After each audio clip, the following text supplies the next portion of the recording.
তো তোমরা যদি আমার গাড়ি চালানোর দিকে লক্ষ্য না করে আমার টিমমেটের নামের দিকে লক্ষ্য করো তাহলে দেখতে পারবে আমার টিমমেট তিনটায় কিন্তু চলে গেছে।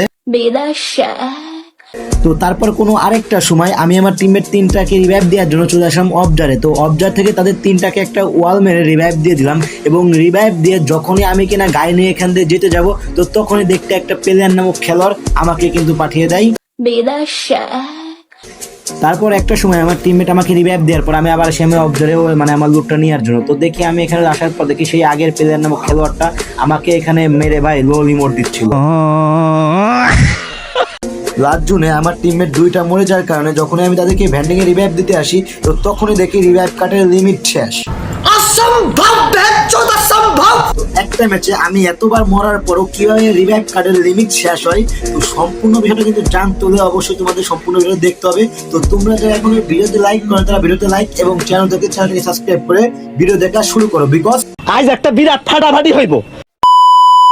আসসালামু আলাইকুম এভরিওয়ান, কি অবস্থা সবার? আশা করি তোমরা সকলে ভালো আছো। আলহামদুলিল্লাহ আমি অনেকটা ভালো আছি। তো আজকে চলে আসলাম নতুন একটা জুন পোষের ভিডিও নিয়ে। তো বরাবরের মতন কিন্তু লার্নিং করছি আমি ফ্যাক্টরিতে। তো ফ্যাক্টরিতে দেখে একটা পাশেও গাড়ি নাই, তো এই জন্য আমি ফ্যাক্টরির বা পিছন সাইডে যাচ্ছিলাম দেখি এখানে গাড়ি পাওয়া যায় কিনা। তো এখানে দেখি একটা গাড়ি, তো এই গাড়িটা নিয়ে আমি কিন্তু এখন টোকেন কালেকশন করা শুরু করবো। তো দেখি আমি কতগুলো টোকেন কালেকশন করতে পারি। আর তোমরা যারা এখন ভিডিওতে লাইক করো তারা ভিডিওতে লাইক দাও এবং চ্যানেলটাকে সাবস্ক্রাইব করে দাও। তো একটা পর্যায়ে টোকেন কালেকশন করার পর আমার কাছে দেখি টোকেন হয়েছে 7300। তো অন্যদিকে দেখি আমার টিমের তিনটায় কিন্তু চলে গেছে বিদেশে। তো তাই তাদেরকে বিদেশ থেকে দেশে আনার জন্য আমি তো ভ্যান্ডিং এর সাথে যাবো, কিন্তু তার আগে দেখি আমার গাড়ি কিন্তু হিল নাই। এর জন্য আমি কি করলাম, এখান থেকে আমার এই ভ্যান্ডিং মানে এই গাড়িটা রেখে দিয়ে আমি নতুন একটা জিপ গাড়ি নিলাম। তো জিপ গাড়িটা নিয়ে আমি কিন্তু সোজা চলে যাবো তাদের টোকেন কালেকশন করার উদ্দেশ্যে, কি করে থুকু মানে তাদেরকে রিভাইভ দেওয়ার জন্য। তো রিভাইভ পয়েন্টে আসার পর তাদেরকে রিভাইভ দেওয়ার পর দেখো এখানে মানে কি একটা প্লেয়ার দেখো পিছন সাইডে ভাই, মানে ওই দেখো ভাই মানে ও ভাই বসে রয়েছে। ও আমাকে মানে ইচ্ছা করে কিন্তু মারতে পারতো কিন্তু মারে নাই, হয়তো অথবা ওর নেট নাই। তো তারপর দেখো ও কিন্তু আমাকে পরবর্তীতে রিভাইভ দেওয়ার পর ফায়ার দেয়। তো ফায়ার দেওয়ার পর কি আমি কি ভাই আর এখানে থাকি? আমি ভাই মানে ভাই সুরাচাপটা মানুষ পুরা ভাই পাছার কাপড় মাথায় দিয়ে ভাই আলো পাতারি দূর। তো সেখান থেকে ভেগে আসার পর আমার টিমমেট তিনটা না সরি মানে দুইটা চলে যায় আবারও বিদেশে। তো সেই দুইটাকে রিভাইভ দিতে না দিতে দেখি আরও একটা সেইটাও চলে যায় বিদেশে। তাই তারপর একসাথে তিনটাকে রিভাইভ দিয়ে আমি আবার গাড়িটা নিয়ে সোজা চলে যাবো টোকেন কালেকশন করার উদ্দেশ্যে। তো টোকেন কালেকশন করা তো দূরের কথা ভাই, আমি যে পুরো প্লেয়ারগুলো আনছি না ভাই এইগুলাকে নামাইতে নামাইতে ভাই আমার জীবন শেষ। তো তারপর দেখো আর দুইটা কিন্তু প্লেয়ার চলে আসে বিদেশে। তো সেই দুইটাকে নামানোর জন্য আমি কিন্তু সোজা চলে আসলাম ভ্যান্ডিং এর সামনে এবং ভ্যান্ডিং থেকে একটা ওয়াল মেরে তাদের দুইজনকে রিভাইভ দিয়ে যখনই ভাই আমি গাড়িটা নিয়ে যেতে যাবো তো তখনই দেখি ভাই একটা বড় লোক প্লেয়ার কিন্তু আমার গাড়ির সামনে চলে এসেছে। সে কিন্তু ভাই আমার গাড়িটাকে ফাটানোর বৃথা চেষ্টা মানে তারপরেও কিন্তু একটা পর্যায়ে সে সফল হয়। তো সফল হওয়ার পরে দেখো আমি এখানে কিন্তু গাড়িতে অনেকটা ড্যামেজ খেয়ে যায়। তো ড্যামেজ খাওয়ার কারণে আমি এই পাশে ভাবছিলাম পলাবো। তো একটা সময় আমি ওয়ালটা ফালা যখন যেতে যাই সে কিন্তু আমাকে এসে সোজা পাঠিয়ে দেয় বিদেশে।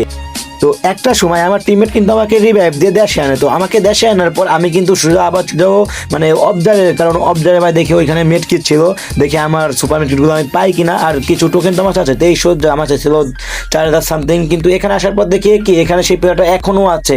তো তাকে আমি দুইটা বুলেট মারি। তো তারপর মারার পর দেখি কি আমার টিমের তিনটায় চলে গেছে বিদেশে। তাই তাকে মারা বাদ দিয়ে আমি কিন্তু চলে আসলাম আমার টিমের তিনটাকে আপলোড করার জন্য। তো তাদের তিনটাকে আপলোড করার পর দেখি এখানে সেই প্লেয়ারটা আছে কি না। তো দেখি সেই প্লেয়ারটা নাই। তো তারপরও আমি আমার লুট বক্সের কাছে যাই, তো একটা ওয়াল মারি এবং এখান থেকে আমি হালকা পাতলা লুট করি। তো লুট করার পর আমি ভাবতেছি এখানে থাকা যাবে না, তো এখানে থাকলে কিন্তু রিস্ক। আর তোমরা যারা এখন ভিডিওতে লাইক করো তারা ভিডিওতে লাইক করে দাও। আর তারপর কিন্তু আমি যাচ্ছিলাম এই যে সামনে দিয়ে। তো সামনে দিয়ে আসার পর দেখি প্লেয়ারটা ঘুরে এসে ভাই এখানে ভাই দেখো আমাকে ভাই পুরাই মানে বিদেশে মানে বলতে ধুক্কু ভাই চান্দের দেশে পাঠায় দেয়। তো চান্দের দেশে পাঠাতে ভাই ভালো কথা, কিন্তু এই প্লেয়ারটা ভাই আমাকে এখানে লুট দিতে আছে মানে ভাই কি বলবো ভাই। আরে ভাই লোক এত হাসছেন না হাসলে কিন্তু ভাই দাঁত মাত খুলে পড়ে যাবে। তো তারপর কিন্তু একটা পর্যায়ে আমার টিমমেট আমাকে রিভাইভ দেয়। তো রিভাইভ দিয়ে দেখো আমার টিমের দুইটা আবার চলে গেছে বিদেশে। তাই তাদেরকে রিভাইভ তো দেবো ভাই, কিন্তু আমার সাথে টোকেন আছে মাত্র 200। তো এখানে কি করবো আমি এখন এই গাড়িটা নিয়ে একটু জুনের তাতে ঘোরাঘুরি করবো দেখি। আর জুনে কিন্তু এখনো ভাই প্রায় 25-26টা প্লেয়ার এলাই বাঁধে। তো আমি কিন্তু যাচ্ছিলাম এই দিক দিয়ে। তো এই দিক দিয়ে যাওয়ার সময় দেখি এখানে একটা প্লেয়ার সবে মাত্র ল্যান্ডিং করছে, হয়তো মানে নেট নাই। এই জন্য আমি এখানে টোকেনটা ট্রাস্ট দিয়ে একটু ব্যাকে আসলাম। তো ব্যাকে আসার পর দেখি ভাই সত্যি এই প্লেয়ারটার নেট নাই। তো আমি কিন্তু তাকে দূর থেকে মানে ভাই আস্তে আস্তে মানে ভাই ভয় ভয় মনে বুঝছো তাকে আমি ফায়ার দিচ্ছিলাম। তো এক পর্যায়ে থেকে আমি ডাউন করে দেই। তো ডাউন করার পর ভাই তাকে কনফার্ম তো দূরের কথা ভাই ভয় লাগতেছে মনের ভিতরে যদি কোনো দিক থেকে অ্যাটাক দিয়ে দেয়। তো সেখান থেকে তাকে রেখে ডাউন করা অবস্থায় চলে আসলাম। ইতিমধ্যে কিন্তু কিলটা ক্লিয়ার হয়ে গেছে।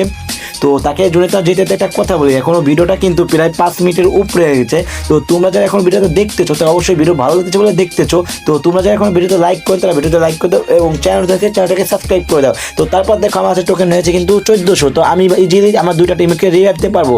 কিন্তু এখানে ব্যান্ডিংয়ে আসার পর দেখে একটা ঘটনা, সেটা হচ্ছে কি যে ভাই আমার চেয়ে রিভাইভ কার্ডের লিমিট শেষ ভাই। তার মানে বুঝতে পারছো আমি আমার টিমেরদেরকে কতবার রিভাইভ দিচ্ছি। নর্মাল তো ভাই 15বার রিভাইভ দিচ্ছি। এই জন্যই তো আমার কাছে মানে রিভাইভ কার্ড নাই। তো তারপর আর কি এখান থেকে আমি একটা সুপারমেট কিট নিলাম, কারণ আমার কাছে সুপার কিট ছিল না, হয়তো আমি জুনে যাইতে পারবো না এই জন্য। তো এইখান থেকে সুপার কিটটা নিয়ে আমি কিন্তু নর্মাল কিট মারা শুরু করলাম। তো নর্মাল কিট মারতে মারতে আমি কিন্তু সব জুনের দিক যাব। তো তারপর জুনেদার এসে অনেকক্ষণ যাবৎ কিন্তু এই উপরে মানে ক্যাম্পিং করতেছিলাম। তো ক্যাম্পিং করার পর দেখে আমার টিমমেট আরও একটা চলেছে বিদেশে, আর আমি তো এটারই সুযোগ খুঁজতেছিলাম, কারণ ভাই আমি দেখি ফ্রি রিভাইভটা নিতে পারি কিনা। তো এই উদ্দেশ্যে কিন্তু লাস্ট জোনে চলে আসলাম ভ্যান্ডিংয়ের সামনে ফ্রি রিভাইভ নেওয়ার জন্য। তো একটাই সুপারমেট কিট ছিল। তো সেই সুপারমেট কিটটা মেরে আমি ভ্যান্ডিং থেকে যখনই ভাই ফ্রি রিভাইভ নেবো, ফ্রি রিভাইভটা নিচ্ছি ভাই ভালো কথা, কিন্তু আমার কাছে মেট কিট নাই বুঝছো। এর কারণে কি হলো, আমি কিন্তু ভাই জুনেই এলিমিট হয়ে যায়। মানে কি বললো ভাই, ব্যাপারটা কেমন চুদলিং পং হয়ে গেল না ভাই। তো আজকে ভিডিওটা কিন্তু এই পর্যন্তই ছিল। তো তোমরা যারা ফুল ভিডিও দেখেছো তারা অবশ্যই ভিডিওতে একটা লাইক এবং চ্যানেলটাকে সাবস্ক্রাইব করে দিবা। দেখা হচ্ছে নতুন কোনো ভিডিওতে, ততক্ষণ তোমরা ভালো থাকবা, সুস্থ থাকবা। বাই বাই, টেক কেয়ার, আল্লাহ হাফেজ। আর হ্যাঁ, অবশ্যই ভিডিওতে কিন্তু লাইক করতে ভুলবা না, চ্যানেলটাকে সাবস্ক্রাইব করবা। তো বাই বাই।